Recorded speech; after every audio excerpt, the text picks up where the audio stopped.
Digital arrest ಹೆಸರಿನಲ್ಲಿ ವಂಚನೆ, American ಪ್ರಜೆಗಳೇ target, job offer ನೀಡಿ ಮೋಸದ ಜಾಲಕ್ಕೆ ನೇಮಕಾತಿ.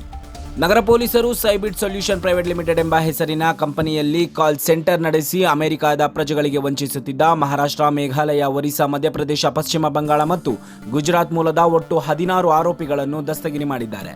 ಎಚ್ಎಸ್ಆರ್ ಲೇಔಟ್ ಪೊಲೀಸ್ ಠಾಣಾಧಿಕಾರಿಯವರಿಗೆ ಖಚಿತ ಮಾಹಿತಿ ದೊರೆತಿದ್ದು, ಈ ನಕಲಿ ಬಿಪಿಒ ಕಂಪನಿಯನ್ನು ತೆರೆದು ಯುವಕ ಯುವತಿಯರನ್ನು ಆನ್ಲೈನ್ ಮೂಲಕ ಕೆಲಸಕ್ಕೆ ಕರೆಸಿಕೊಂಡು ಅವರಿಗೆ ಸೈಬರ್ ವಂಚನೆಯ ತರಬೇತಿ ನೀಡಲಾಗುತ್ತಿತ್ತು ಎಂಬುದು ತಿಳಿದು ಬಂದಿದೆ.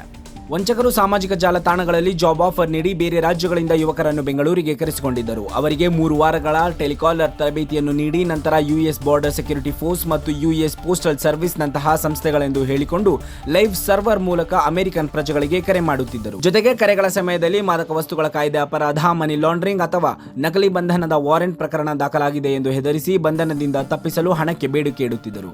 ಇದನ್ನು ಅವರು ಡಿಜಿಟಲ್ ಅರೆಸ್ಟ್ ಎಂದು ಕರೆದು ಹಣವನ್ನು ಕಂಪನಿಯ ಖಾತೆಗೆ ಆನ್ಲೈನ್ ಮೂಲಕ ಹಾಕಿಸಿಕೊಂಡು ವಂಚನೆ ಮಾಡುತ್ತಿದ್ದರು.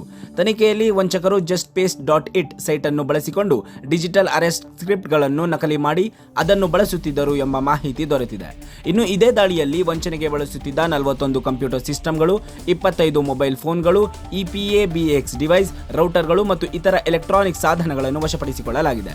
ಈ ಯಶಸ್ವಿ ಕಾರ್ಯಾಚರಣೆಯನ್ನು ಆಗ್ನೇಯ ವಿಭಾಗದ ಉಪ ಪೊಲೀಸ್ ಆಯುಕ್ತರಾದ ಶ್ರೀಮತಿ ಸಾರಾ ಫಾತಿಮಾ IPS ಅವರ ಮಾರ್ಗದರ್ಶನದಲ್ಲಿ CEN ಪೊಲೀಸ್ ಠಾಣೆಯ ಸಹಾಯಕ ಪೊಲೀಸ್ ಆಯುಕ್ತರಾದ ಶ್ರೀ ಗೋವರ್ಧನ್ ಗೋಪಾಲ್ ಅವರ ನೇತೃತ್ವದಲ್ಲಿ ಎಚ್ಎಸ್ಆರ್ ಲೇಔಟ್ ಮತ್ತು CEN ಪೊಲೀಸ್ ಠಾಣೆಯ ಪೊಲೀಸ್ ಇನ್ಸ್ಪೆಕ್ಟರ್ ಶ್ರೀ ಹರೀಶ್ ಮತ್ತು ಶ್ರೀಮತಿ ಈಶ್ವರಿ PN ಅವರ ಸಿಬ್ಬಂದಿ ವರ್ಗದವರು ನಡೆಸಿದ್ದಾರೆ.